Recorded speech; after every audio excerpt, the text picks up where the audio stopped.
ഒരു ഗൃഹനാഥ രാവിലെ എഴുന്നേറ്റാൽ ചെയ്യേണ്ട ചില കർമ്മങ്ങളുണ്ട്. ആദ്യം എന്ത് ചെയ്യണം?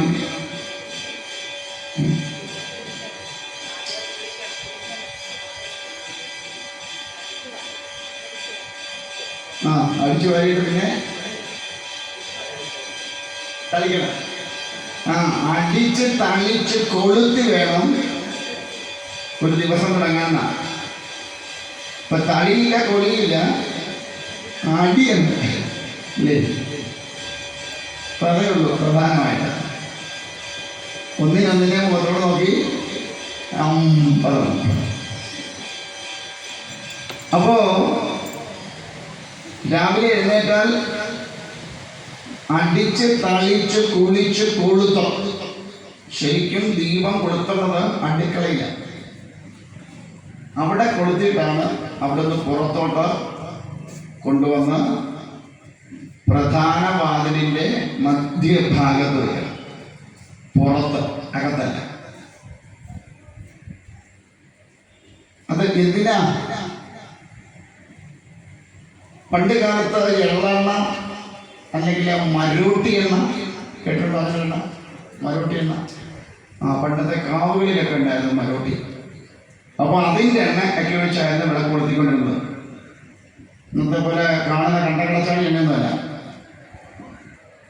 അപ്പോൾ ആ എണ്ണ ഒഴിച്ച് കത്തിച്ചാൽ അതിൻ്റെ ഒരു ഗുണം എന്താണെന്ന് ചോദിച്ചാൽ അത് കത്തുമ്പോൾ ഉണ്ടാകുന്ന ധൂപം അല്ലെങ്കിൽ പുക അന്തരീക്ഷത്തെ ശുദ്ധമാക്കുമായിരുന്നു. അന്തരീക്ഷം ഏറ്റവും കൂടുതൽ രോഗാണുക്കൾ സ്പ്രെഡ് ചെയ്യുന്ന സമയം പറയുന്നത് സന്ധ്യാവേളയാണ്. അപ്പൊ അതിനു മുൻപ് വിളക്ക് കൊളുത്തി എവിടെ വയ്ക്കണം? പ്രധാന വാതിലിന്റെ വെളിയിൽ വയ്ക്കണം. എന്തിനാ? ഇത് കത്തിയ പുക ഉണ്ടായി കഴിയുമ്പോൾ വീടിനകത്തേക്ക് എന്തുണ്ടാവില്ല? രോഗാണുക്കളൊന്നും പ്രവേശിക്കില്ല. അപ്പോൾ നമുക്ക് എന്ത് കിട്ടും? തന്നെയല്ല, രോഗപ്രതിരോധ ശക്തി ഉണ്ടാകുന്ന സാധനമാണ് ഇന്ന് പറയാം. പണ്ട് കാലത്ത് വിളക്കുകൊളുത്തിയാൽ ചുറ്റിലിരുന്ന് നാമം ജപിക്കുമായിരുന്നു, ഇല്ലേ? ആരെങ്കിലും അധികം ആശുപത്രി കയറി പോയിട്ടുണ്ടോ? ഇപ്പോഴോ ആശുപത്രിയിൽ ഇറങ്ങാൻ നമുക്ക് നേരെയില്ല. ഇതാണ് കാരണം.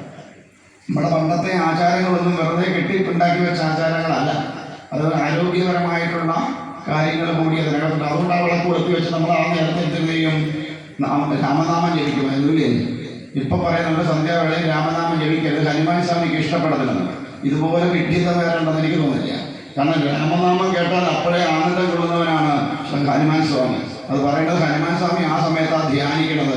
അന്നേരം അതുകൊണ്ട് രാമനാമം ജപിച്ചാൽ അതുകൊണ്ട് ഈശ്വരാദ്യം നമുക്ക് എന്ത് പറ്റി? ആ നേരത്തെ സീരിയൽ കാണാനുള്ള സമയം കിട്ടി.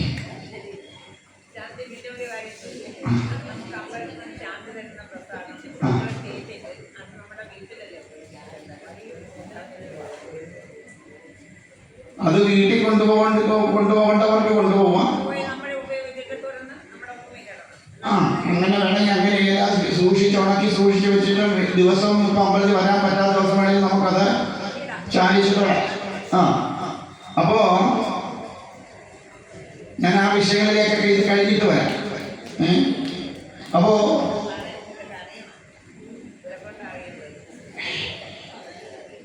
അപ്പോ അത് അങ്ങനെ വിളക്കത്തിക്കുന്നതിലും കൂടെ അന്ന് നമുക്കുണ്ടായിരുന്നു. അപ്പൊ അതുകൊണ്ടാണ് സന്ധ്യയ്ക്ക് മുൻപേ വിളക്ക് കൊളുത്തണം എന്ന് പറയുന്നത്. അടുക്കള ശ്രീകോവിലായതുകൊണ്ട് തന്നെ അവിടെ നിൽക്കുന്ന ആള് ശുദ്ധിയുള്ളവളായിരിക്കണം.